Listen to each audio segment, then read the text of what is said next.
नमस्कार प्रेक्षकांनो, सुप्रभात. मुरंबाच्या आजच्या भागामध्ये असं पाहायला मिळणार आहे, रमा अर्थाला म्हणत असते की सांग बाळा काकीच्या कानात तुला काय हवंय. आता मागून अभि येतो आणि म्हणतो की अर्थाला हवी आहे आई. आणि मग आता रमा आणि अक्षय दोघंही आश्चर्यचकित होऊन अभिकडेच पाहायला लागतात. आता अभिचं लूक बघून त्यांना आश्चर्य वाटतं, कारण अभिने शेरवानी घातलेली असते, गळ्यामध्ये हार असतो, मोठा गंध लावलेला असतो. मग अक्षय दरवाजात येतो आणि म्हणतो की काय रे, बाहेर पण दारू पिऊन तमाशा केला का? म्हणून हे असं सत्कार वगैरे केलाय की काय तुझा? चल चालता हो इथून. अभि म्हणतो मी दुसरं लग्न केलंय. अक्षय आणि रमाला धक्काच बसतो. अक्षय म्हणतो काय? अभि म्हणतो हो, मी लग्न करून आलोय आणि ही माझी बायको. आणि मग असं म्हणताच रेवा आता आतमध्ये येते. रेवाला बघून अक्षय आणि रमाला खूप मोठा धक्का बसतो आणि अभिषेक म्हणत असतो रेवा अभिषेक मुकादम. अक्षय आता रागातच अभिला म्हणतो की तू आणि हिच्याशी लग्न केलंय का? आणि आता अभिला राग येतो तर अभि म्हणतो हो, मी हिच्याशी लग्न केलंय.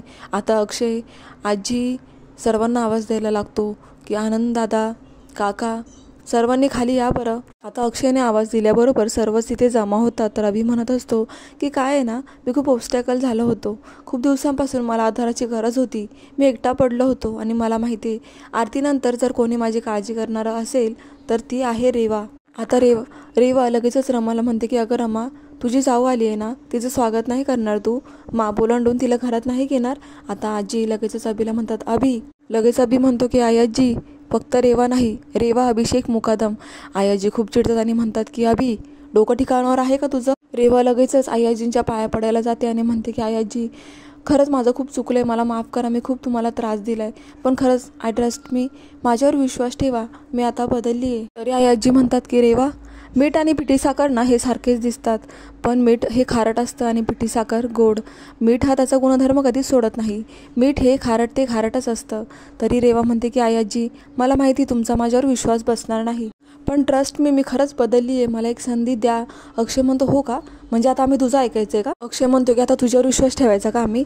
रेवा म्हणते अरे अक्षय, गुन्हेगाराला सुद्धा एक चान्स दिला जातो आणि मग मी सुद्धा एक चान्स डिझर्व करते ना, मला एक संधी दे ना प्लीज. तरी रेवा रडत असते आणि म्हणते की प्लीज माझ्यावर विश्वास ठेवा.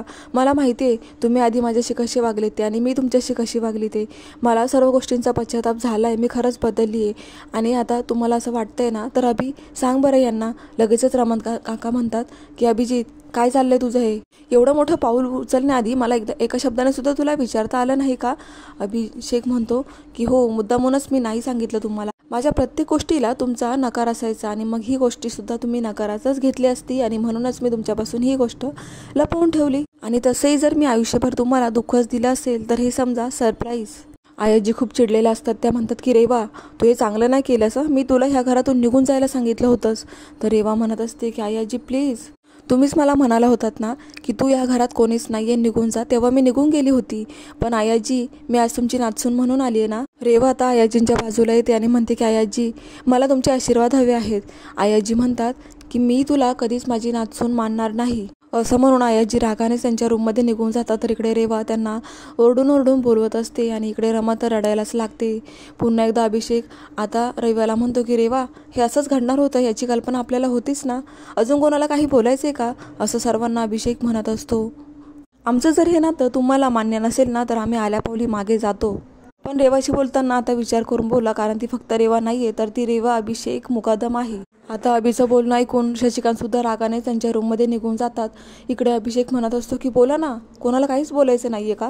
म्हणजे आमचं नातं तुम्ही ॲक्सेप्ट केले वाटतं. अभि आता हसायला लागतो आणि रेवाला लाडाने जवळ घेत म्हणतो की म्हणजे आता सर्वजण माझ्या लग्नाला कोणाचाही विरोध नाहीये ना, मग आमचं स्वागत नाही करणार का? अरे असे काय बघतायत, स्वागत करा आमचं. अभि आता अक्षयला आवाज देत असतो आणि रमाला म्हणतो की रमा, अगं जाऊबाई आहेस ना तू, धाकट्या जावेचं स्वागत नाही करणार का?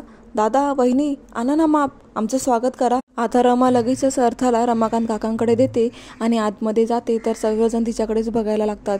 इकडे मयुरी मनातल्या मनात म्हणत असते की वा, रेवाने पुन्हा बाजी मारली आणि ह्या घरामध्ये एंट्री तर केलीच. रमा आता माप खाली ठेवते आणि देवाच्या इथून औक्षण करण्यासाठी ताट घेऊन येते आणि मग आता ती अभि आणि रेवासमोर उभं राहून माप खाली ठेवते आणि त्यांचं औक्षण करते आणि बाजूला होते.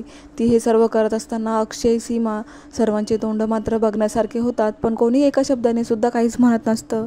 रमा तिचं काम करून बाजूला उभी राहते. इकडे लगेचच अभि रेवाचा हात पकडतो आणि तिला आत येण्यासाठी प्रोत्साहन देत असतो. तिने माप ओलांडून आत प्रवेश केल्याबरोबरच आनंद आता रमाकांतला म्हणतात की अवदस आली घरात माप ओलांडून. आणि त्यानंतर रेवा आणि अभि दोघंही घरामध्ये प्रवेश करताच रमा लगेच रेवाचा हात पकडते आणि तिला म्हणते की थांब रेवा, लहानपणापासून तू माझी खूप चांगली मैत्रीण होतीस आणि तेव्हापासून तुझे मी खूप लाड केले, पण आता तू माझी जाऊबाई आहेस. रेवा म्हणते की आता काय रमा, काय बाकी आहे? रमा म्हणते तुझ्याकडून जर मुकादमांच्या मान सन्मान आणि कर्तव्य नाही राखलं गेलं तर मग तुझा कान पिळायला मी आहेच. कान पिळण्याचा अधिकार मला सुद्धा आहे. असं म्हटल्याबरोबर रेवा म्हणते की रमा, अगं आधीची गोष्ट वेगळी होती, तेव्हा मी राज्याध्यक्ष होते ना, पण मग आता असं काहीच होणार नाही कारण मी मुकादम झाले आहे. हे घर माझंही आहेच ना, ह्या घराला मी धक्का कसा लावेल? उलट मी ना माझं जे आहे ना ते ह्या घरामध्ये ठेवेल आणि मला जे नकोय ना ते ह्या घराच्या बाहेर काढेल. असं म्हटल्याबरोबरच सर्वांना धक्काच बसतो. आता लगेचच अभि म्हणतो की रेवा बाद झालं, चल बरं आता आतमध्ये. अभि म्हणत असतो की चल आपल्या रूममध्ये चल बरं रेवा. रेवा म्हणते की ऐक ना अभि, अरे लग्नानंतर प्रथा असते ना की नवीन नवरीने नाव घ्यायचं असतं, मग आता मी नाव घेणार आहे. रमा ऐकते ना, मी नाव घेते ते. रमाने अक्षय रेवाकडे बघत असता रेवा म्हणते की अभिषेक बरोबर बनून राहील आरतीची सावली, मुकादमांची सून मीच अर्थाची माऊली. असं म्हटल्याबरोबर रमाला धक्काच बसतो. अक्षय सुद्धा बघायलाच लागतो. रमाला रडू येत असतं तर अभि आणि रेवा जोराजोरात हसत असतात. अभि आता रेवाचा हात पकडूनच तिला रूममध्ये घेऊन जातो. इकडे मात्र रमाची अवस्था बघण्यासारखी होते. तिला खूप रडू येत असतं. तर आता सीमाला सुद्धा धक्का बसलेला आहे. सीमा म्हणत असते, बापरे ही अवदसा घरामध्ये आली, या पोरीमुळे इतकं नुकसान झालंय, हिला आम्ही घरातून बाहेर हाकललं होतं, पण तीच पोरगी आज परत मुकादमांचा एक हिस्सा म्हणून ह्या घरामध्ये आली आहे. आता पुन्हा एक नवं संकट मुकादमांच्या परिवारावर घोंघवणार हे मात्र नक्की. जान्हवी म्हणत असते की अक्षय हे काय आहे? रमाकांत आनंदला पाहून म्हणत असतात की ज्या मुलीमुळे घराचं घर पण गेलं ना, तीच मुलगी अभिने आज ह्या घरामध्ये आणलंय. आता काय काय बघायला मिळणार आहे माहिती नाही. आनंद म्हणतो की मला माहिती आहे ना, डॅम शुअर ही मुलगी आता नवीन कांड करणार म्हणजे करणार. रमाकांत म्हणतात काही होणार नाही, आरतीची जागा दुसरं कोणीही घेऊ शकणार नाही, कधीच नाही. रमा म्हणते की अहो पण रेवा काय म्हणाली ऐकलं, अर्थाची माऊली, ते काय ऐकते मी? आणि रमा खूप रडत असते. तर अक्षय म्हणतो की रमा तू ह्या गोष्टी डोक्यात घेऊ नकोस, अर्था ही फक्त आपली आहे आणि आपणच तिला बघणार आहोत. त्या रेवाचा आणि अर्थाचा काहीही संबंध नाहीये. ती फक्त नाटक करते की ती बदलली आहे, पण ती बदललेली नाहीये हे आपल्याला माहिती आहे आणि सर्वांना सुद्धा हेच लक्षात आलंय की रेवा सुधारलेली नाहीये. छोट्यातली छोटी जबाबदारी पाडल्यावर मध्येच काहीतरी कळ काढणारी मुलगी अर्थाची जबाबदारी कशी काय घेऊ शकेल? छोटी गोष्ट आहे ना. सीमाला खूप रडायला येत असतं तर रमा मात्र खूपच रडत असते. अक्षय आता रमाला धीर देत म्हणतो की तू नको ना घाबरूस रमा, मी आहे ना, काही होणार नाही, अर्थ आपलीच आहे. इकडे रूममध्ये शशिकांत आणि आयाजी बोलत असतात. तर आयाजी म्हणतात की हे काय चाललंय, ती मुलगी या घरामध्ये आलीच कशी काय? शशिकांत म्हणतो की मला तरी काय माहिती, मला ना असं वाटते अक्षयने ना अभिला बाहेर हकललं होतं, मग अभिला राहायला घरच नव्हतं, मग बाहेर ना रेवा भेटली असेल अभिला आणि मग आता अभिला असं वाटलं असेल की मला आता कोणीच नाही आधार देणारं, फक्त रेवाच आहे, आणि मग त्याला वाटलं असेल की हिच्याशी लग्न करून आम्ही पुन्हा तिथेच जाऊया, म्हणून हा सगळा प्रकार घडला असेल. आयाजी रागानेच म्हणतात की मला ना ती मुलगीच आवडत नाही, तिच्यामुळे या घरामध्ये इतकी उलथपालथ झाली आहे ना, की तू विसरलाय का शशी? शशी म्हणतो मी काहीच विसरत नाही आई, पण आई एक सांग, रेवाला या घरामध्ये घेण्याचा निर्णय कोणाचा होता? रमाचा. मग आयाजी रागानेच म्हणतात शशी त्या रमाचं सोड रे, मरू दे त्या रेवाचं, मला काही सांगू नकोस तू, रेवाचं बोल, रेवाचं काय करायचंय ना ते सांग, त्या मुलीचं मला तोंड बघण्याची सुद्धा इच्छा नाहीये. आई आता अभिनय रेवा बरोबर लग्न केलंय ना, मग तिचं काय करणार आहोत आपण? आता मी तर म्हणतो त्या दोघांचं एकमेकांवर प्रेम आहे ना, होऊ दे त्यांचा संसार सुखाचा, त्यांचं सोड, आता तू आहे ना फक्त रमावर फोकस कर. रेवा आपला मुद्दा नाही आई, आणि मागे जर ती जे काही वागली असेल ना ते विसरून जा. अरे शशी मी कसं विसरू, त्या मुलीने मला अशक्य त्रास दिलाय. शशी म्हणतो अगं आई, रमाने काय कमी त्रास दिलाय तुला? तू काय करते सतत त्या रेवाचं, रेवाने असं केलं, रेवाने तसं केलं, नको आई, ती मुकदमांची सून आहे, आता तिला तू काहीच नाही करू शकत, तू फक्त रमावरच फोकस कर, ऐक माझं. आयाजी आता खूप टेन्शनमध्ये आलेले आहेत. तर दुसरीकडे आता अभि रेवाला त्याच्या रूममध्ये घेऊन येतो आणि म्हणतो की रेवा तुला आठवतंय, याच घरामधून तुला बाहेर हकललं गेलं होतं आणि आज मीच तुझ्याशी लग्न करून तुला पुन्हा ह्या घरामध्ये आणलंय. रेवा लगेच अभिच्या जवळ येते आणि म्हणते की अभि तू हे खरंच मनापासून बोलतोय ना, की फक्त अक्षय आणि रमाचा राग घालवण्यासाठी? अभि म्हणतो हो रेवा, मी खरंच बोलतोय. ह्या रूममध्ये ना रेवा आजपासून फक्त आणि फक्त तुझा हक्क आहे. आणि एक गोष्ट रेवा, मी तुला आज प्रॉमिस करतो की तुझा काढून घेतलेला मानसन्मान मी तुला पुन्हा परत करणार. हा मानसन्मान मी तुला परत मिळवून दिल्याशिवाय राहणार नाही.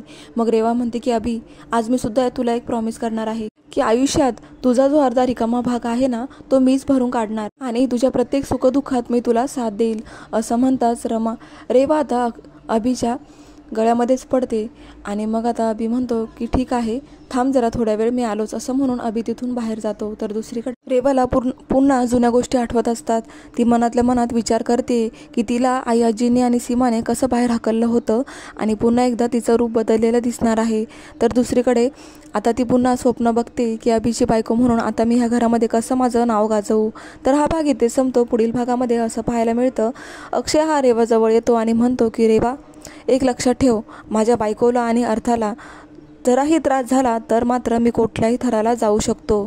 तर रमा आता अक्षयला म्हणत असते की आपल्या दोघांनाही आता सावध राहायला हवंय, अभिपासून आणि रेवापासून सुद्धा.